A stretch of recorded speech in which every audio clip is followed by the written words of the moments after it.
Hello and welcome back to GCTV as we get ready for the Lgct Super Grand Prix. 15 Grand Prix later, and finally we are in the Czech Republic. We are at the O2 Arena in Prague, and we are at the 2022 Lgct Super Grand Prix. We have a rather unique looking lineup, arguably a lineup that not many people would have predicted come the start of the season. But here we are with not 15, not 14, but 13 riders who will be competing for the top prize on the Lgct Super Grand Prix. Because it is such a big occasion, we've decided that not one guest is enough, but instead we've gone for two guests tonight. On my left-hand side, extending out, Longines, let's start with you. Good evening and welcome. What are you expecting from tonight's Grand Prix? I'm expecting a lot, to be honest. It's quite nice being sat here and being able to watch it. Looking at it behind me, it looks quite big, but I'm sure there's going to be some thrills and spills, and can't wait to see how it unfolds, to be honest. Yeah, my office is the best seat in the house. Michael G. Duffy, thank you for joining us. Expectations, hopes, what are you hoping for tonight? Thank you, very excited to be here. Yeah, I think it's going to be a brilliant Grand Prix, and I'm really looking forward to seeing it. Yeah, I think we're in for a good competition tonight. Do you have a bet that is currently going with Michael Pendo already? And if so, how big is the bet? I'm backing Mikey. I think Mikey has what it takes tonight. I hope he does.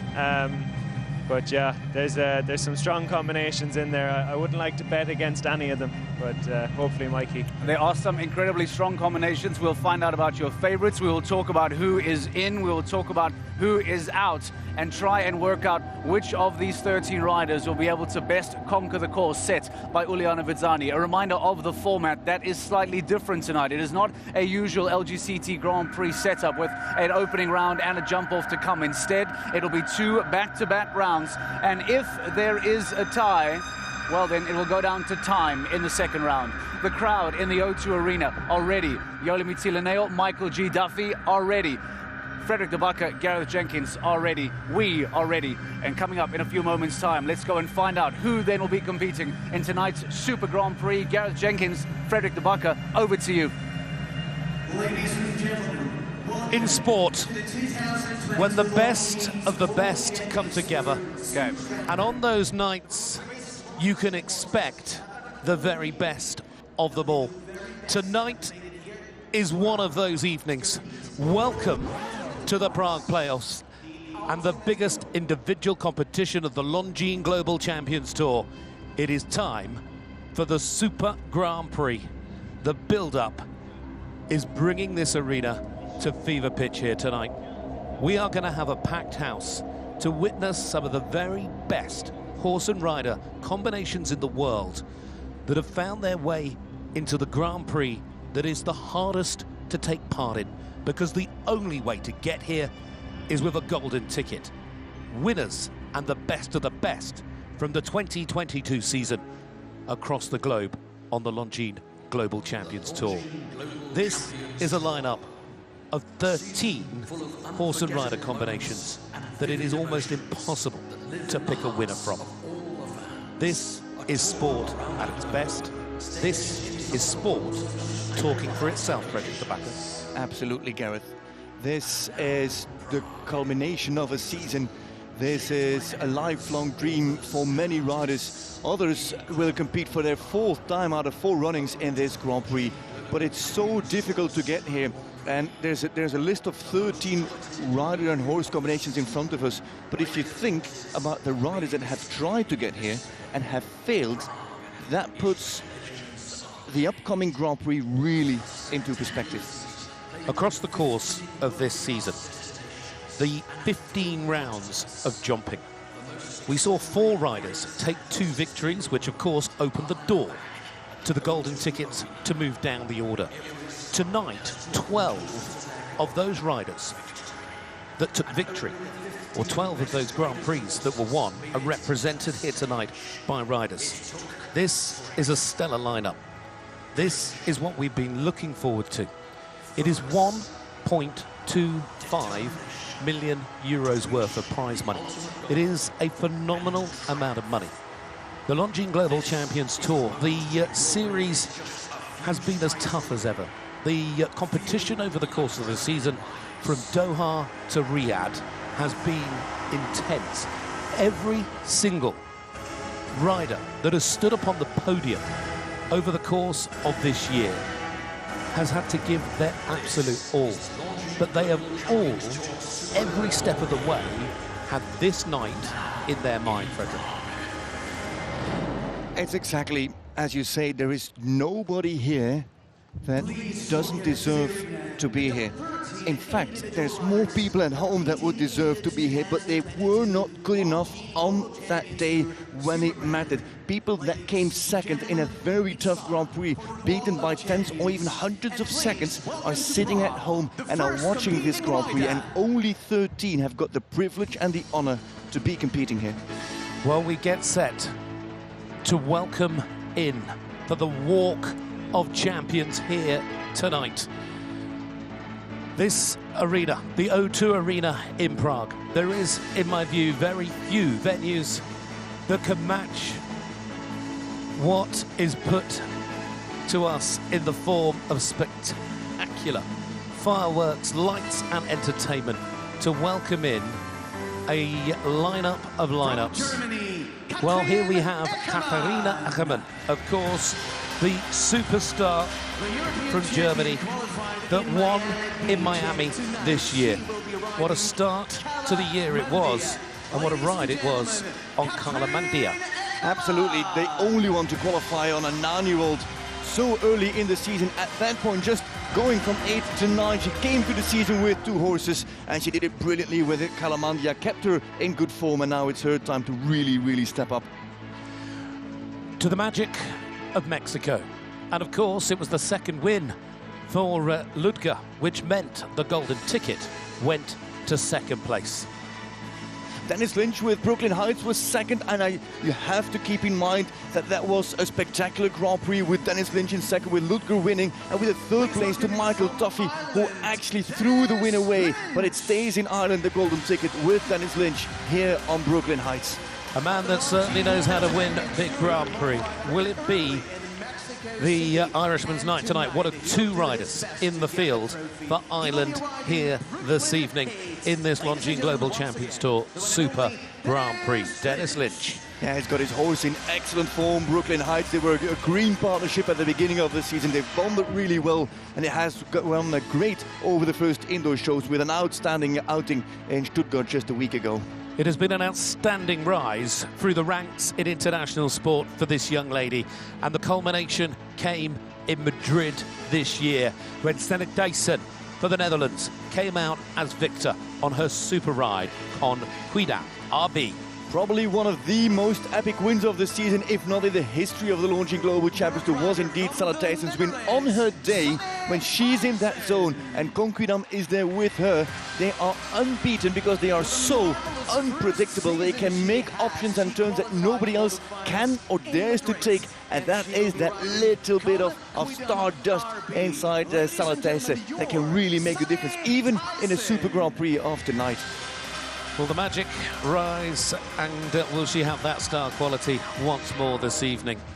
Time will tell. This man has proved to have the magic touch time and time again.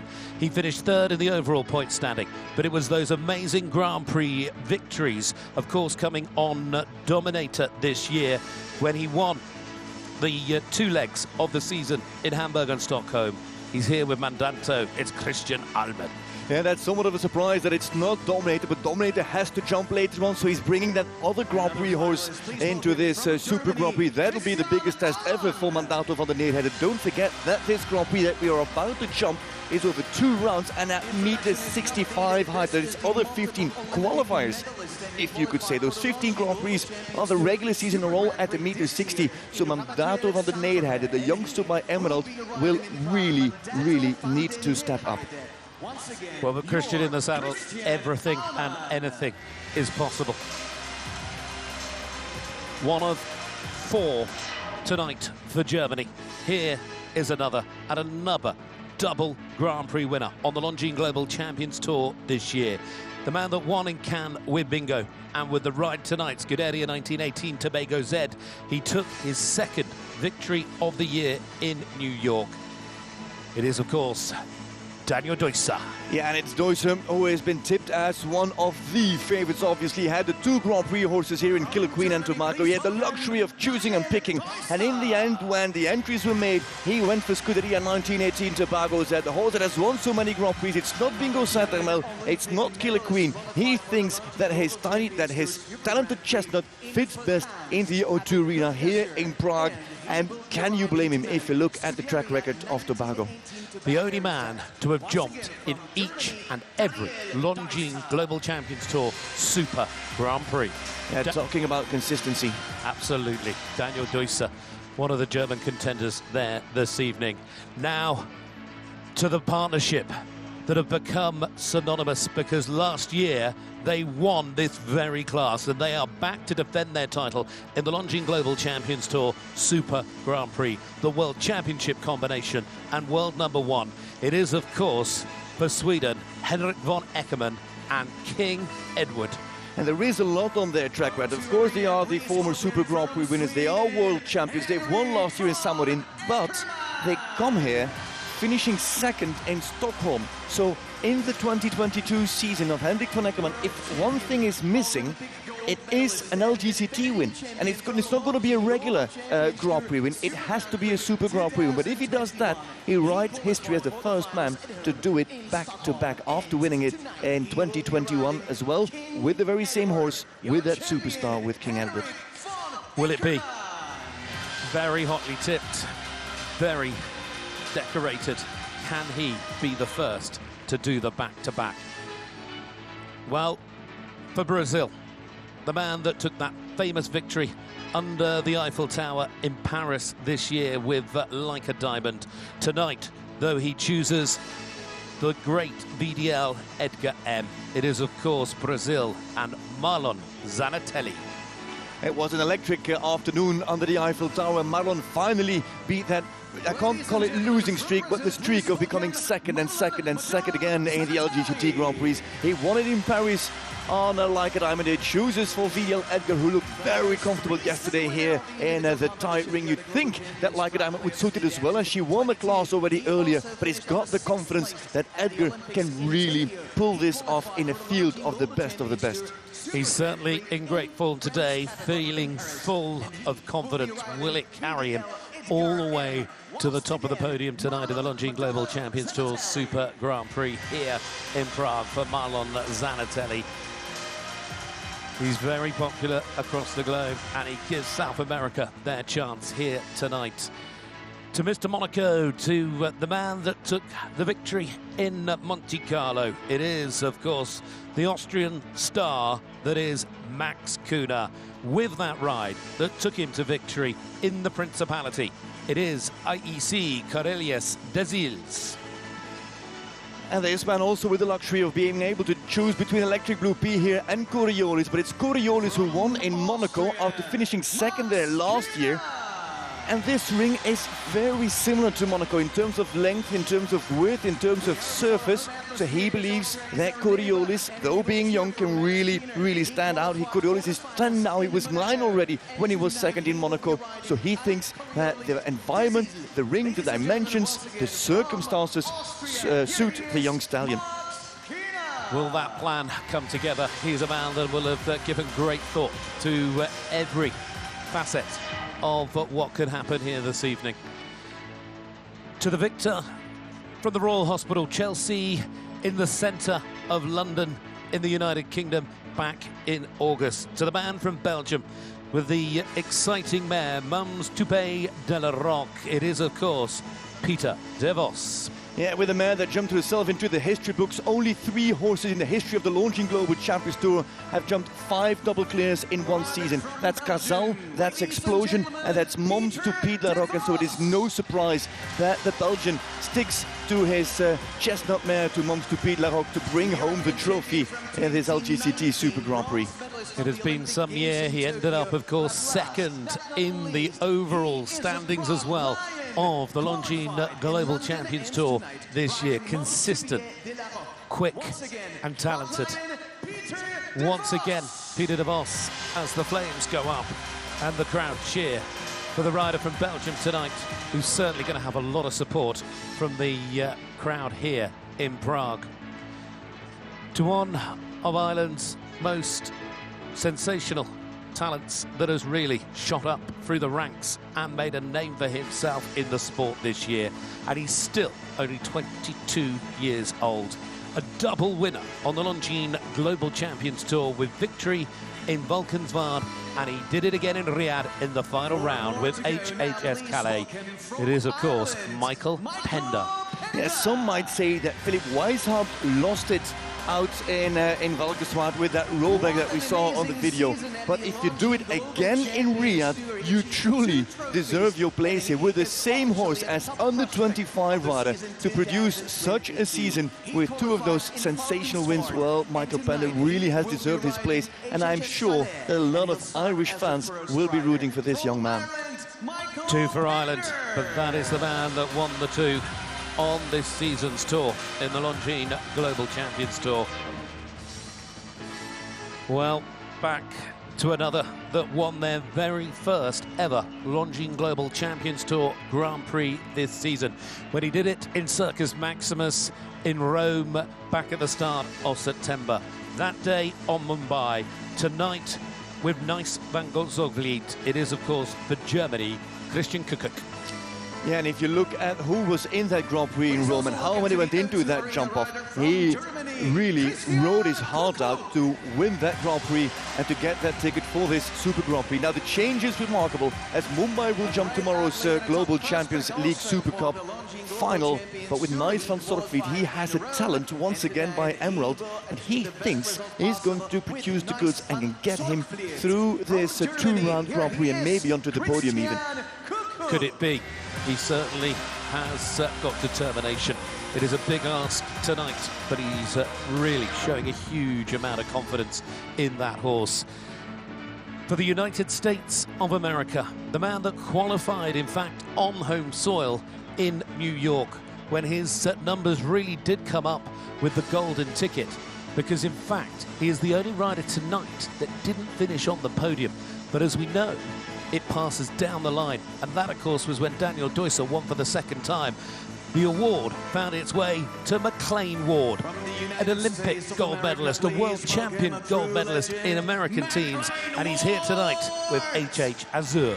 And this is a man really difficult to judge because you have to rate him really high himself as a rider and also as a combination with Azur. She hasn't jumped that much this season, but everybody knows that he can pinpoint a horse to peak at the right moment. We haven't seen him much on the regular season, but McLean Ward is maybe one of the biggest challengers of those regular faces on this Longines Global Champions Tour season in 2022. Keep an eye on that man. And then, of course, there is this man also for the Netherlands here tonight. He was the final rider to find his way to a ticket when he ended up second in Riyadh. It was his second of the year. It is sensational to see him as part of the field. And, of course, he brings forward Monaco NOP. It is Harry Schmolders. And he has been really praising that horse, Monaco NOP. It's his championship horse, it's his main Grand Prix horse. He's been second on 2 occasions, as you say, beaten by a Batman, by Michael Pender or by Marlin Bayard-Johnson. But the ticket has gone to Harry Schmolders, and he wants to get rid of that label of finishing second every now and then in those LGCT Grand Prix. Schmolders with Monaco comes in after that second place, beating his fellow countryman Hugh Wieling, who was also in the race for that golden ticket. But that makes 2 Dutch in this LGCT Super Grand Prix. It is the lineup of lineups. It is the lineup of the Longines Global Champions Tour Super Grand Prix for 2022, with a prize fund, as we mentioned, of €1.25 million. Who will find their way onto the podium? Who will find their way onto the top of the podium? It is hard to judge. The form book tells us so much, but when it comes to it all, one horse with their rider is going to take that trophy home with them this evening. This is the ultimate individual test of the year. The fences are bigger than we've seen all season. The challenge is the biggest for them all. Absolutely, it's a tight ring. There's a lot of atmosphere. It's a sold-out house. It's jam-packed all the way up into the top ring of this ice hockey hall. And then with the prize money at stake and with the intensity of just 13, you don't even have the chance as a rider to look at your rivals. Even when you go last like Katrin Eckermann with Kalamandia based on the draw, you don't even have the time to wait and see. You have to warm up, you have to get into your own zone. And normally, you have got the time to see how it goes and to get feedback, but that's completely different here. This is going to go so fast for these riders with so much at stake, so much money, so much status as well, that this is going to be very intense out there in the warm-up. The road towards the last fence and then into this ring for all 13 of them. 2 full rounds of jumping tonight. Reverse order of merit in the second round. It is key to jump at the top of your game, because it's time for the Longines Global Champions Tour Super Grand Prix build up here as we hand back to the studio.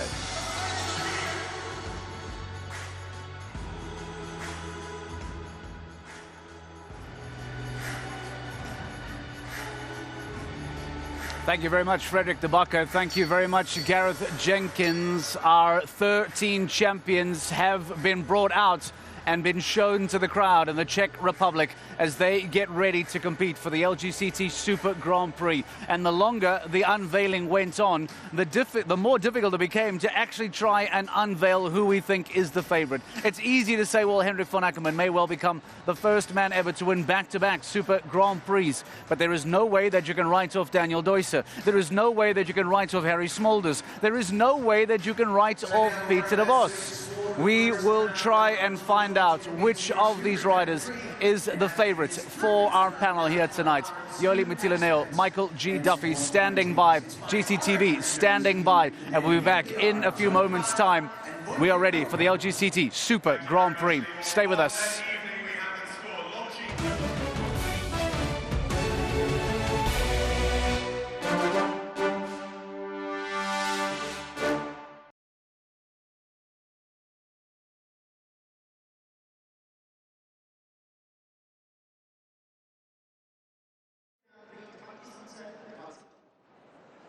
Our course for tonight is a 2-round competition, so we'll actually be giving you 2 course walks to walk this first course.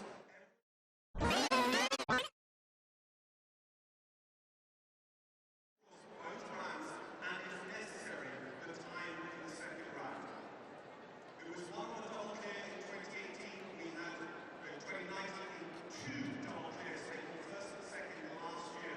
Just showing the quality of the show jumping that comes through in the Super Grand Prix. 13 nakonec potvrdilo svou účast a v této letošní Super Grand Prix se rozdělí více než 30 milionů korun českých, tak toto je kurz, který připravil Jan Mrazák. Our course starts right here at the Czech Equestrian Team. Huge partners for us here putting on the Prague players.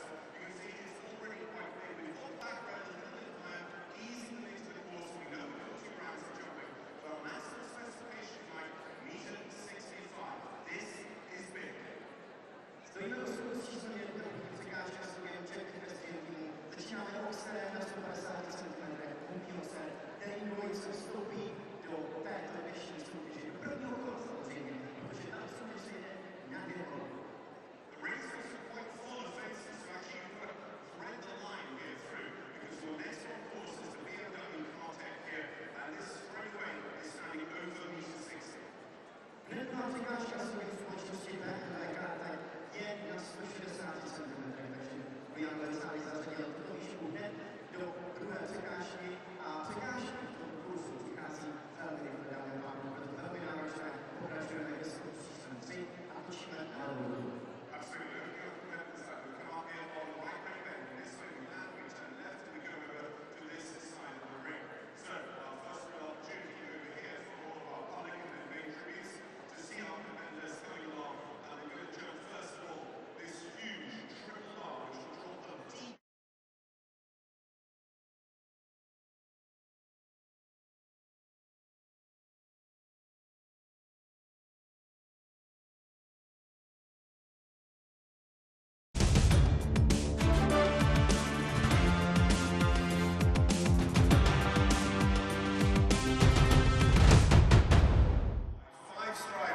That is the setting. This is the Lgct Super Grand Prix, and the riders have been unveiled. The course-walk is officially underway. Harry Smulders in picture, Peter de Vos currently in picture. Are they two of the most dangerous men on the stage? Let's not even begin to underestimate the talent that is on the stage. Yoli Mitilaneo and Michael G. Duffy standing by alongside me. You've seen the riders, you have the start list. We were joking off air that it is virtually impossible to try and work out who then technically should be the utmost favorite for tonight's Grand Prix, surely. Yeah. How do you try and pick out of this? Do you flip a coin?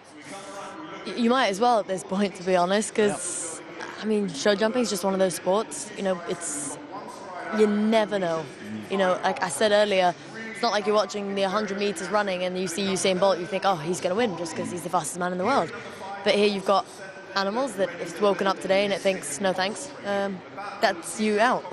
And the irony is that this is a very different looking start list than what perhaps some people would have expected at the start of the year.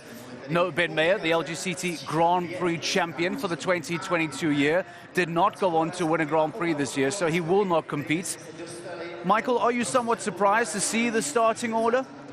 Yeah, there's a couple of surprises there. Like you said, we're missing a couple. Like Ludger won 2 Grand Prix this year. He's not there. Ben not there. So yeah, but it's still a really strong starting order. And yeah, there's some really good names and good horses in the class. Hard to pick a winner, but I'm hoping it's going to be an Irish winner. We've Dennis and Mikey in there, so hopefully between one of them they can get it done. I want us to talk about Ludger because this is going to be the big story of the night, but I believe he is standing by for us, Ludger Beerbaum with Hannah Robson. Let's try and find out what is going through the German veteran's mind following his decision last night to not compete in tonight's Super Grand Prix. Well, Ludger, you've just been walking the course here, but we've just got to ask you, what's going through your mind here? Tell us about the decision not to jump in tonight's Super Grand Prix. Well, there's a lot of thoughts went through my mind in the last 30 hours. It was definitely not an easy decision, but it was the decision between riding the Grand Prix for myself or having the best possible team tomorrow. And so we choose together for the best possible team tomorrow, and that means I couldn't ride the Grand Prix today. So you've sacrificed your own potential performance in this Longines Global Champions Tour Super Grand Prix for a team result, is what you're saying? Yes, sacrifice is probably a bit tough, but you know, I cannot jump the mare for days, so and not to have her jump tomorrow in the team would for sure be a disadvantage for the team. So that was simply the reason why we took this decision. And was the potential juggling of the horses, the management of the horses, was that already in your mind after Riyadh? That's not only in my mind after Riyadh, that's in our mind every single week, for every single show, to decide which horse is ready to perform on this level, or for the younger horses on smaller levels. So this is an ongoing thoughts, you know, taking the right decision at the right moment. And, you know, a couple of people have said that you suggested that, you know, this would be a real pinnacle of your career if you were to have been able to win, but of course now not competing.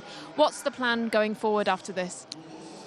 Well, it's not, you know, people shouldn't think too much, you know. My plan after this was for me and Mila the highlight, and it still is tomorrow for the team, as we've won the overall.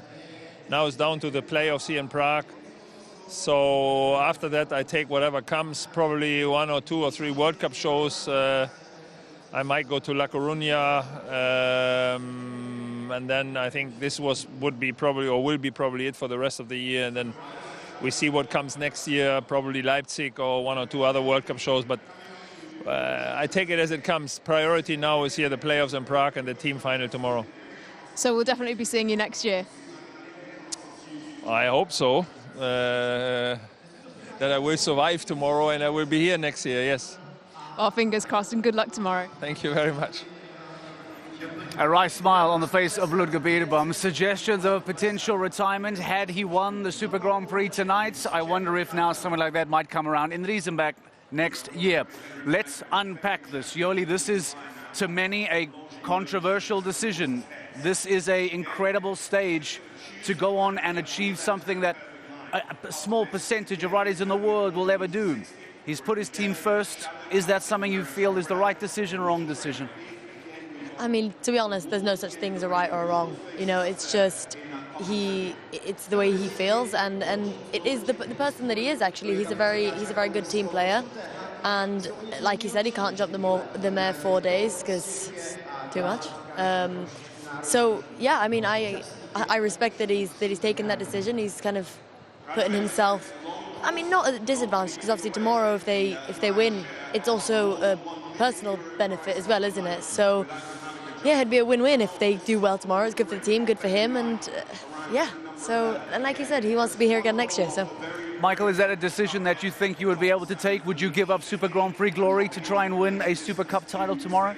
It's a tough decision to make. I wouldn't like to have been in his boots yesterday evening when he was trying to decide, but I'd be quite close with the guys there. We live close to Riesenbeck, and I know from being very friendly with Owen McMahon this year, it was the priority of Team Beerbaum, the Global Champions League. They've prioritised it from the start of the season, used their best horses on the teams, and you know, really went hell for leather to try and win, and they achieved that. And coming here, I know, talking to the guys again the last few weeks, it's been all gearing towards Prague and preparing for this. So I think he made the right decision to make that happen and put the team first. If we talk about the riders that were not present tonight and some surprises there are some obvious horse choices in HHS Calais. Obvious choice. King Edward, obvious choice. Brooklyn Heights, perhaps. Mons Tupi de la Roque. But there are a couple of horses on the start list, Yoli, that perhaps are somewhat surprising. What stands out for you if you take a look at the horse choices made by the riders tonight? yeah, I mean, you've got Christian Alman with Mandato instead of Dominator, which is the horse that he got this position with. Then what else have you got? You've got Christian Kukuk, who hasn't got Mumbai, but I think he's got Mumbai for tomorrow, I'd imagine, actually. But, you know, it's...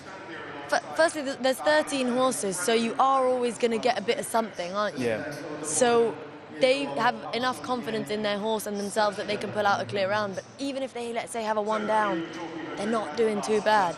You know, they're always going to get something. So, yeah, I mean, it's a tough decision to make, you know, when you've got one horse that's very good. I've been in the same position myself, having a top horse, and this year to the WEG I decided to take a horse that maybe wasn't my top horse.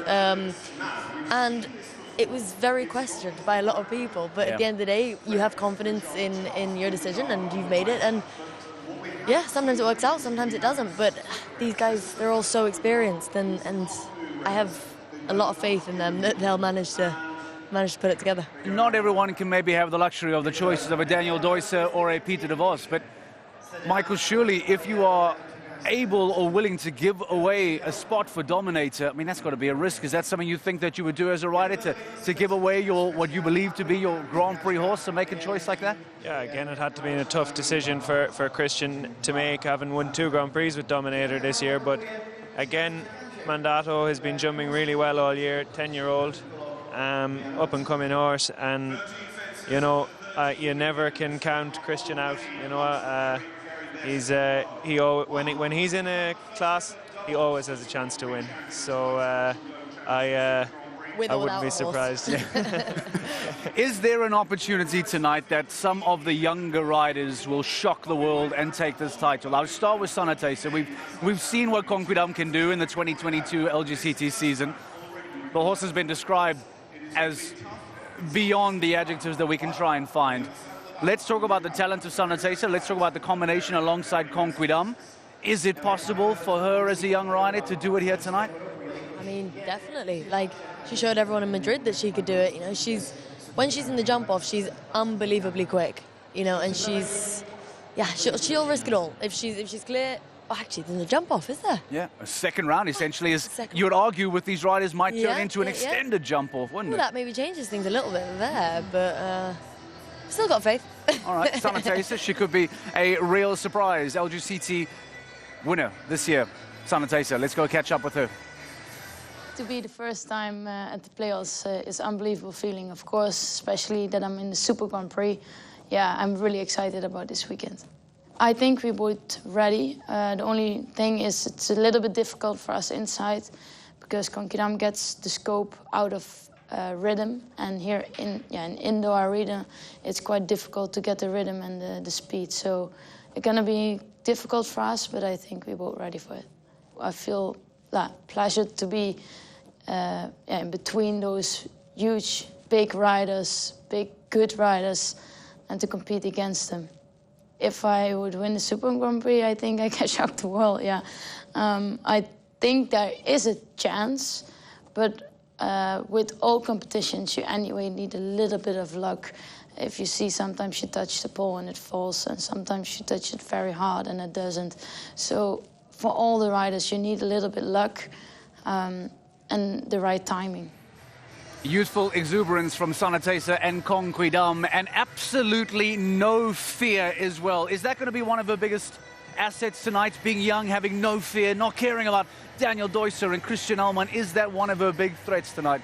I think so, and knowing Sanne and her horse, she's a fighter. She always gets stuck in. She makes the most of it always. Her horse is a fighter, and I think they will give it everything this evening. So I wouldn't count them out. It does. I think it definitely does play a role being young, and I mean she's obviously has expectations, but they wouldn't be quite as high, like as those of Henrik, for example, who won it last year. You know, he's expecting himself to win it, along with everyone else expecting him to win it. You know, so that's a lot of pressure for her. She kind of thinks, I mean, I'm thinking about it as if it was me. You know, if I was in it, I'd think, right, I'm here. I managed to make it this far. And this is your shot at glory. There's no holding back here tonight. It's do or die, surely. You know, you think, I haven't got anything to prove, but I would like to win. Yeah. Like, so you kind of got that balance of putting pressure on yourself and then thinking, well, I've got this far and let's see what we can do, kind of thing. So, yeah. Well, heavy as the head that wears the crown, the expectation will be on the shoulders of Henrik van Ackermann. Sanne Thijssen will come out with zero expectation and try and blow the roof off the O2 Arena in Prague. Frederik de Backer is standing by for us. Frederik, LGCT Super Grand Prix time. And I'm interested to find out from you the approaches from the different competitors tonight. What has stood out for you, and which of these riders arguably have done things very differently to the rest in the field? Let's hear from you. Well, that's exactly it, Mark. Very differently. We've got a group of horses that haven't jumped since Riyadh, and Riyadh was outdoors. I'm thinking of Toupie de la Roque. I'm thinking of a horse like Monaco, like HHS Canada. Those are horses that haven't jumped since Riyadh, and that was 3 weeks ago. But those all jumped big and big classes. Then there's a group of horses that jumped a lot, but small classes. And I'm thinking of the horse of Konkidam, of Sanne Thijssen. Also the same with the Kalamandia of Katin Eckermann. And then there's another group that has continued jumping big classes all the way through. And that is the case of Dennis Lynch, of course, who came second in Stuttgart in the World Cup last week with Brooklyn Heights, or with the King Edward of Henrik van Ackermann, who just won the World Cup in Verona the week before. The really remarkable approach is the one of McLean Ward with Double H Azure. He hasn't jumped that horse in an official competition since the Grand Prix in Spruce Meadows, and that is what, 4, 5, 6, maybe even 7 weeks ago. So he hasn't jumped since then. So you see a lot of different approaches on how they bring their horses forward into this very, very big and demanding Grand Prix. Now, Frederik, you're talking about a demanding Grand Prix. Let's remind everyone that there is no jump-off here tonight. Basically, it is 2 Grand Prix back-to-back. How much more is that going to require of these riders? How much will be spent then on these horses? How best do you go about trying to tackle 2 back-to-back LGCT Grand Prix rounds? Well, I had the chance to speak to Ujano Vezzani, the course designer, just before the start of the course walk, and I asked him, Ujano, what's it going to be? Is it going to be round 1 the selection and round 2 the speed class? He said, no, round 1 I'm going to see what happens, and based on that I'm going to adjust my course. That means that round 1 shouldn't be overly big, but in round 2, should it come down to a tie on faults, then the decider will be done on time, and then it might become a speed class. So it's all to play for, Mark. Right, Frederik de Backer, thank you very much. We'll let you get back into your commentary position. We're back with Yoli and with Michael. Frederik, talking about approaches, and I imagine that everyone will have their own style, everyone will have their own approach. Yoli, let's start with you. Some have not jumped since Riyadh, some have been busy up until the very last moment. For you as a rider, what would your preferred approach have been to ensure that you feel that you are ready tonight to jump this course? I mean, to be honest, the cliche answer obviously is it's dependent on the horse. You know, I mean, as a rider, I personally don't have a preference. I do quite like to be in the swing of it, though. I would like to be at a show the week before, whether it's with that horse or any horse, just to be in the swing of showing, you know. Yeah. But really, really depends. There's some horses that, you know, they get better and better as they jump, and then you've got others that do better with rest. So, you know, but like the likes of Dennis, who was second there in Stuttgart, you know, he's coming in now with a lot of confidence. You know, so I'm sure his horse is a bit of a stressy type, and I think for him, the more he jumps it, the more it settles. And I'd imagine like each rider makes the plan that they think is best. What happens in the end is a different story, but all they can do is what they think, and yeah, and then see how it unfolds, and then just learn from it and do maybe something different or the same next time. Yeah. How would you approach this with Klitschko, Michael, who we must, by the way, compliment you for that incredible round. Klitschko was outstanding yesterday. Talk to us from your own... So well deserved. Talk to us about your own approach. Let's pretend that it's you and Klitschko. Riyadh has just finished. You know that you're in the Super Grand Prix. How do you go about planning the next couple of weeks to make sure that you and that combination are in the best form? Yeah, well, like Uli said, it is dependent on every horse. They're all different. But with Klitschko, I was in Riyadh, and coming here for the team with that horse, I opted to rest him until I came here. I went for a school last week in an indoor just to jump once inside, but I thought he'd done enough all year. You know, I felt like he needed a rest before he came here. So if I was in the Super Grand Prix, I probably would have done the same. And I wonder how, if in hindsight later on tonight, some of those approaches might prove to be slightly wrong. I went for the rest and it didn't work out, or I went too hard and now maybe there's an element of fatigue. Talking about talented riders, if we think that Sanne Thijssen is the youthful story of the evening, need I remind you that Michael Pender becomes the youngest rider ever to compete in an Lgct Super Grand Prix. He has had an incredible, let's call it 12 to 18 months, and we've seen young Mikey Pender get better and better. He sat down with GCTV. It's definitely a challenge for the horses with the crowd and the spectators being so close. I think there's not too many shows in the world that we get so many people that close to the horses in the ring. So it definitely brings another challenge to the table. But as I said, Calais jumped fantastic here last year, so we'll be hopeful again for a good week. I think definitely we have a chance if everything goes our way and we're lucky, and Calais jump's good, and if I ride good enough, I think we have as good a chance as anybody. So, Yoli, I will jump right past you here because it's only fair that we go to Michael here. You and I were joking off air where I said Mikey Pender is not a very talkative man. He's normally not a man of many words, and you were very quick to say, well, you don't know the boy very well. Let's start firstly about his energy. You are very close friends with him. Can you bring us inside his mind? What has his week been like? What has his mind been like today, building up to tonight? Yeah, like I said, Mikey is the youngest rider ever in a Super Grand Prix, but he's an old head on young shoulders. You know, he's very cool, calm, collected lad. He's all his preparations done coming here. He is Calais here in the best shape he can be in, and I think now he's just going to get stuck in and try and make it happen. Michael he's brilliant. He's a generational talent. Like, there's not too many riders like him.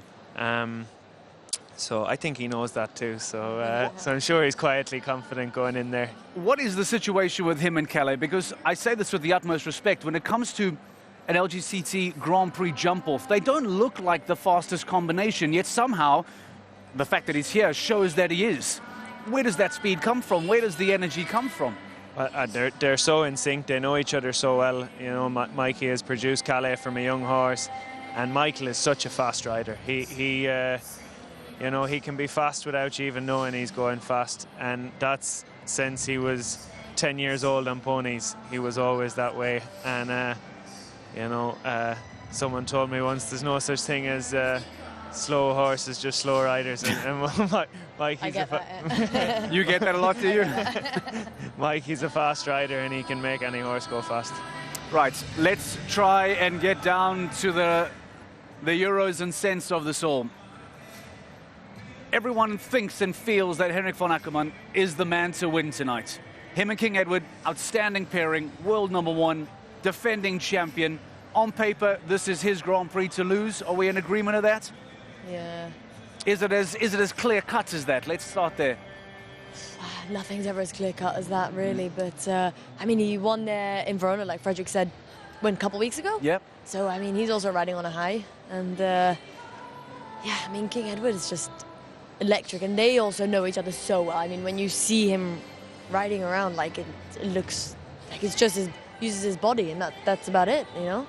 If it is not going to be King Edward, which might be a huge surprise to the crowd, knowing the form he comes into and knowing his credentials, try and pick for me at least one or two of these riders that you think can overshadow Henrik von Eckermann, which in itself would be a ridiculously impossible task, wouldn't it? Yeah, absolutely. But there's a few good ones in there I think have a chance. I think Daniel with Tobago, again, he's always in with a chance when he's in a class. He always has a chance to win. Mikey, I have a few pound on Mikey myself. I hope he can get it done. Mikey will be a bit richer after tonight, and so will I if he wins. I've noticed your reaction when Michael Pender is in the ring in the kiss and cry, and I've noticed how our kiss and cries are often under real threat. So if you feel the need to jump off our podium here, just let us know, please. I know that during Mikey's round you will get incredibly excited, but you've put him down on your list. You've put him down on your list. You do believe that he is a true threat for the title tonight. Yeah, absolutely. I really do. And also I have to say Catherine Eckermann, I think has a good chance tonight. Her horse Calamandia is jumping great. I met her Calamandia's owner Christian Glanaman earlier here. He said she's in great form and Catherine is confident. So yeah. Are we talking about McLean Ward enough tonight? Actually not. He hasn't been mentioned. Just to add another little dimension tonight, why are we not talking about McLean Ward enough tonight? I don't really know, but I mean the mare is incredible. She is 16 years old, however, which could play a role, I suppose. It's not the horse that he won the spot on either. He won it with Contagious, and so it's interesting he's chosen a different horse. But okay, I mean she is unbelievable. He is a man to pull things out the bag, McLean. You know, so we shouldn't disregard him. No, coming from the hotel to the show this morning, and I shared the shuttle with McLean, and I was chatting to him a little bit about it. And I have to say now he seemed quietly confident. He was telling me she's in great form and rested. He has 2 big shows now this year left with her, and he's really aimed her for them, Prague here and Geneva. So I think McLean could. We're talking about Henrik and all these ones, but yeah, how can you ever bet against McLean Ward? He's one of the greatest riders of all time. So it's easy for us to now mention 4, 5, 6 favourites. I'll put you on the spot and say, give me a podium. I'll let you off the hook and say, don't give me first, second and third. I'll make it easier for you. Eliminate your 4, 5, 6 options to a top 3 podium tonight. So top 3 in the correct order? No, I'll let you off the order. I just don't want us to have 5 favourites. Give me a top 3 podium. Okay. I'm going for Harry Smulders. Teammate, obvious choice, yes. Great rider, though. Yeah. Great horse. I'm going Henrik, and I'm going Daniel Deusser. Daniel Deusser, Henrik von Eckermann, Harry Smulders. Who is your podium? That was my top 3, anyway. Was it? We didn't plan this beforehand. I'm sure you didn't in the shuttle down, so we will say Daniel. Podium. Well, I'm gonna go a bit different then. I'm gonna say Mikey. I think he has a real shout tonight. McLean and Daniel Deusser.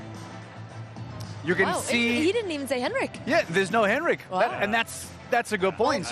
Bold choice. I think very bold choice. I think Henrik is the favourite, but I wanted to be different. So, as you can see, it is virtually impossible for any of us here tonight to try and safely secure who we think is going to be the winner tonight, who we think will be the 3 podium finishers. It is all up for grabs. It is the 2022 Lgct Super Grand Prix. 2 back-to-back rounds of intense jumping in the O2 Arena. And at the end of the night, we will be crowning our champion for 2022. Will it be a 2-time back-to-back win for Henrik von Eckermann, or will one of the other 13 riders finally have their hands and their trophy lifted above their head? We will find out. This is GCTV. This is the Lgct Super Grand Prix. Let's go and check out the action.